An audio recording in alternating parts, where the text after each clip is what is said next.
Hello there. So today I've got another what you need to know video with my favorite changes, and then we'll go over the events and the rewards. On first glance, this event seems to be much better than the last one, so for those of us who didn't like the last event because we couldn't all kill Varicilla, me included, this is going to be a lot better.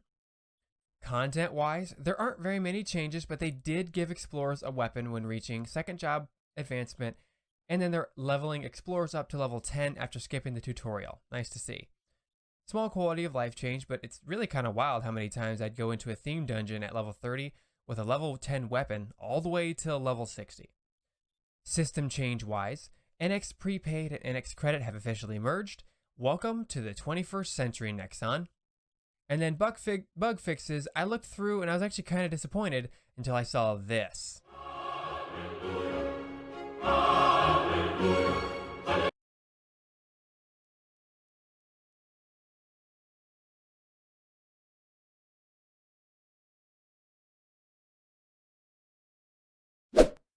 So the Night Troop event can be accepted by going to the left side, clicking on the Star Event Notifier, and accepting the Night Troop Festival of Dreams and Illusions quest.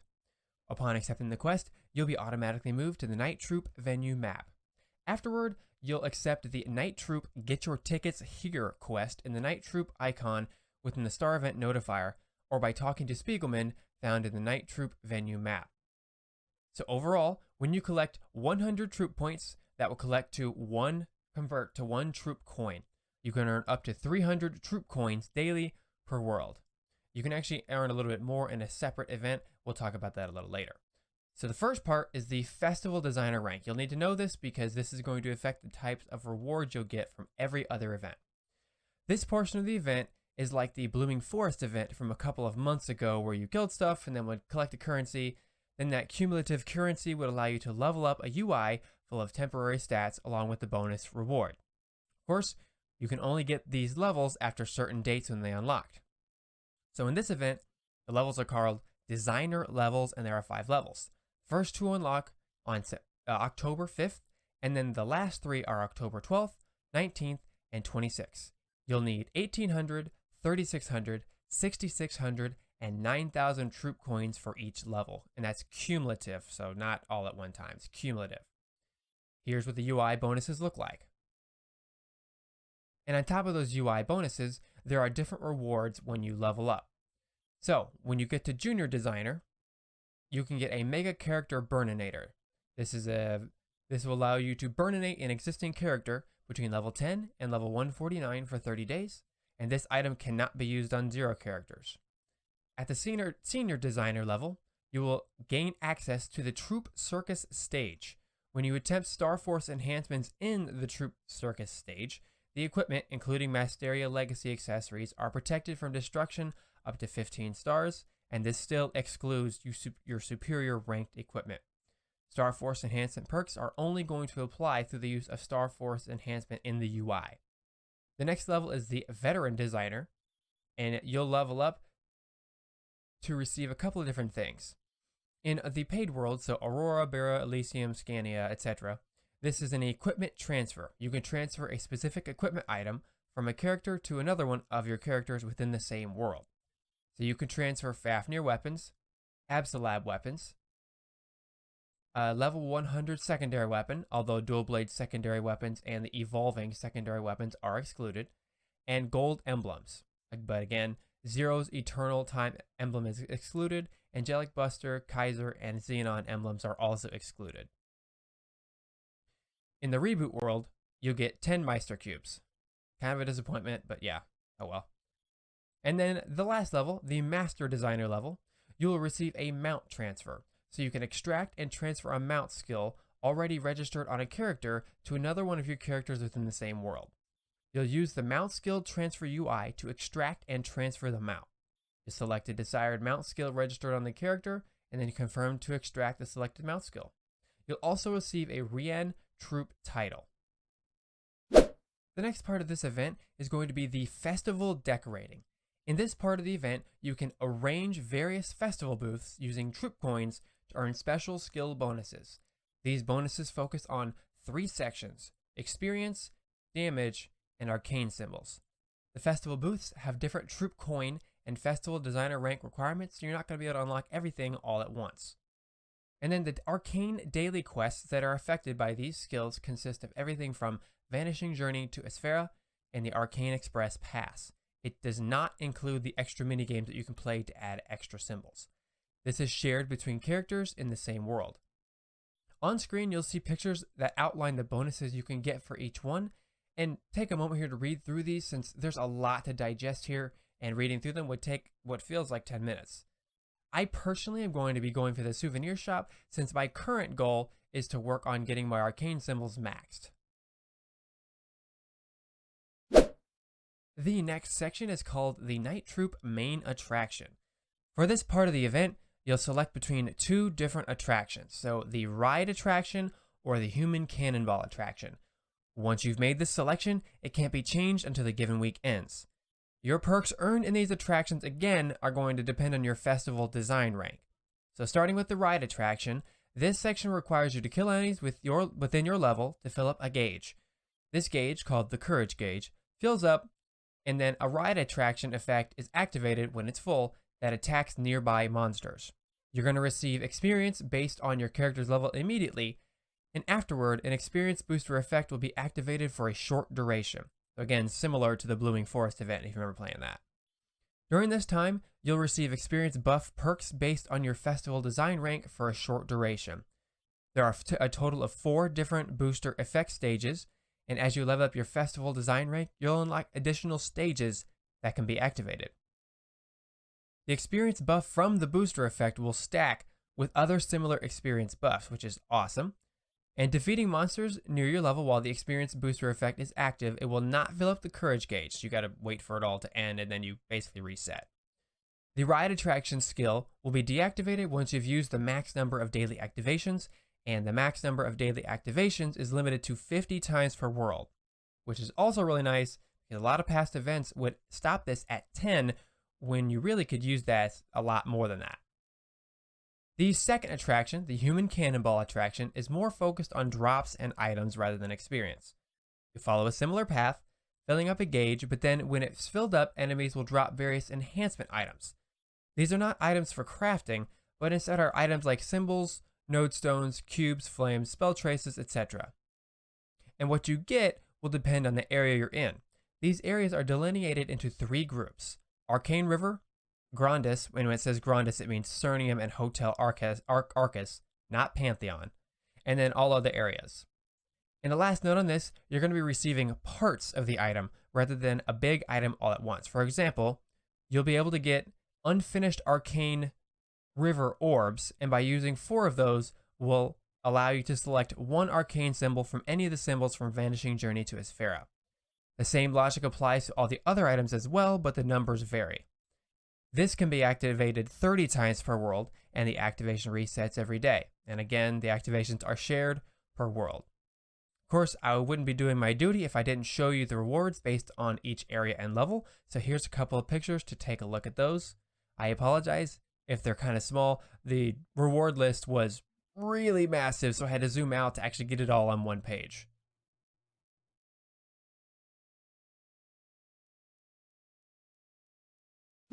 The next major part of this event is called the Giant Iceberg Breaker Festival.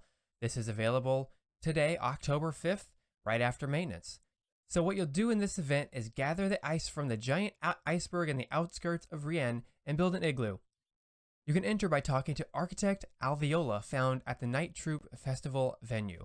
Your goal is to break as many giant icebergs and ice pieces that appear on the map within 2 minutes to achieve a high score. There's a total of 12 stages, and when you break the giant iceberg and all ice pieces in the map, you'll automatically progress to the next stage. The game will either end when you clear all 12 stages or when the time runs out. You'll receive a troop coins according to the points you scored. It's 1 troop coin for every 10 points you've earned. If you're not satisfied with the amount of points you have gained, you will have the option to retry without receiving the rewards. You can complete it again anytime if you wish to exit without receiving the rewards. And you can gain up to 150 troop coins once a day per world. And this one's very important to do because the troop coins from this part of the event are not affected by the daily coin capacity. From there, there's a couple of side remaining events One is called Thrilling Glacier Diving. This does not start until October 12th and is there for you to automatically gain troop points. So the past event, the Blooming Forest event, had a similar thing. This one is different in the fact that once you get to the Master Designer rank though, you can get a mount from Dabo. And the Master Designer rank can only be obtained once per world as well, so keep that in mind when you accept this on October 12th. This is what those mounts look like.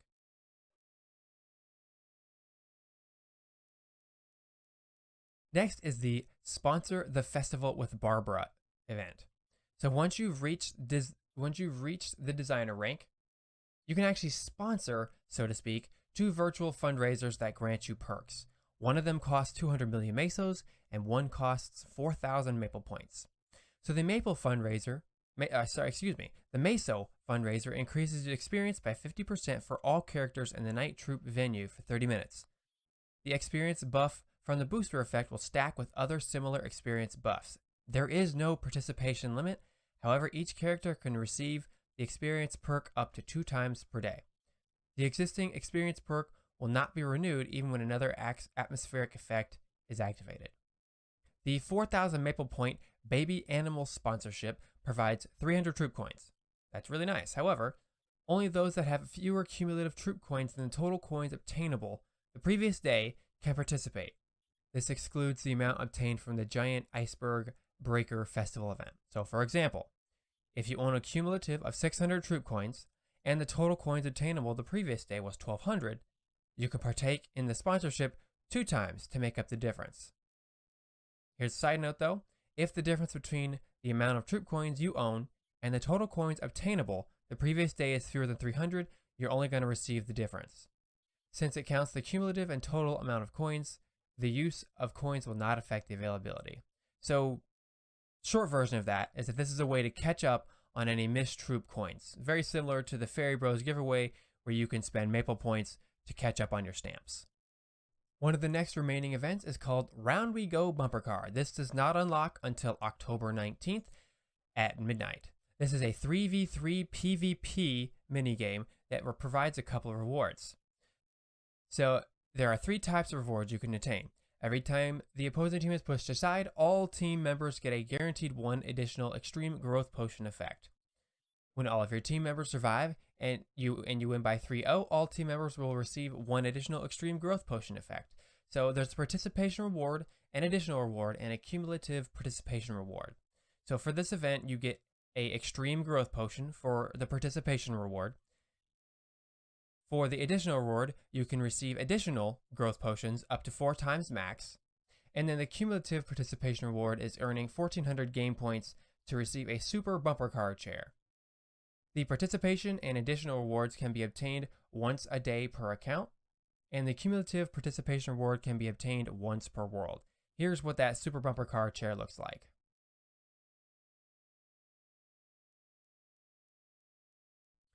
The next part is called the Jackpot Spinner. This is available October 19th. So this will allow you to take a chance to double your troop coin rewards in the Jackpot Spinner. You'll accept the Night Troop Jackpot Spinner quest by talking to Cassandra, found in the Night Troop Festival venue map. You can spin the spinner to see where it lands between Pepe or Cassandra. If the spinner lands on Pepe or Peep, however you say that, you win the game.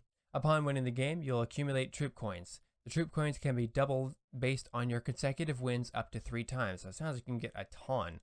If the spinner lands on Cassandra, you lose the game.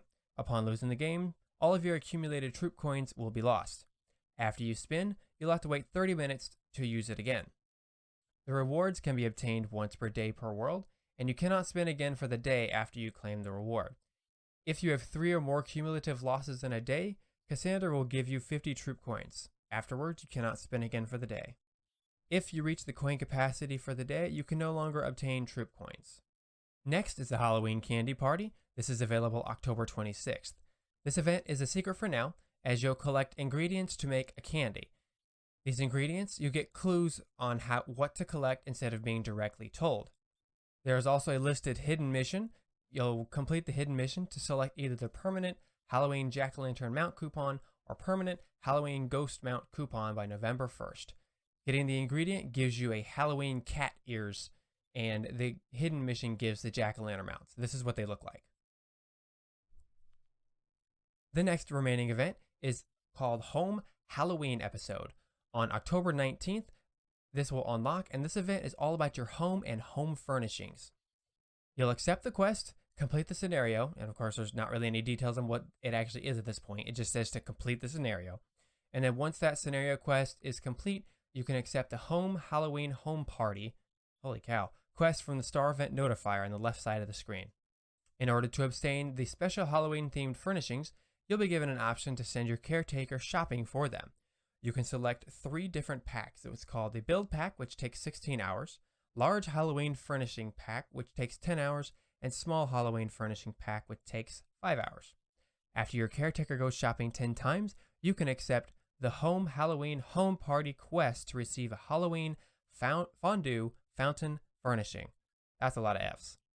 So make sure you go ahead and try all the different home furnishing shopping to get the different themed rewards. And then finally, there's a few little tiny things we just need to mention. The Fair Bros Golden Giveaway is still going. Sunny Sunday is also still going, and it looks like this. There is a Spell Trace Fever event on October 28th for all worlds outside of Reboot. And there is a cash inventory transfer event on November 9th as well. All you have to do is go to your cash shop inventory, right-click it, then click Transfer Within World. Just keep in mind that experience coupons, the potion pot, and friendship/couple items can't be transferred. So if you're curious, let's get to the recap really quick, because we've gone through a ton of information. So, recap. Here's what you want to do if you want to distill all of this information into a 30-second blurb. 1. Log in, accept the quest. 2. Decide on your main attraction, the Human Cannonball or Ride attraction. 3. Kill enemies for troop points. 100 troop points turns into 1 troop coin. Gather 300 per day. Next, upgrade your festival designer skills stat UI when possible. It's not always possible every day. Decide if you want to use the jackpot spinner. And do the giant icebreaker festival since the extra coins are not affected by the daily coin capacity. And then after that, you can participate in any side games if you so choose that come up in the next few weeks. And that is it. It's all I got. Guys, this was another meaty video. If there's any context that I missed, please post that in the comments so the community can see it. Peace.